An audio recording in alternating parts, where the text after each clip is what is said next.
അധിപതിയെ മോഹിനി തൻ തിരുമകനാം മോക്ഷമേകും കുലപതിയെ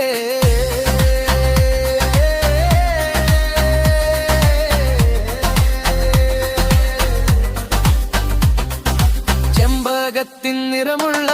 പന്തളത്തിൻ അധിപതിയെ മോഹിനി തൻ തിരുമകനാം മോക്ഷമേ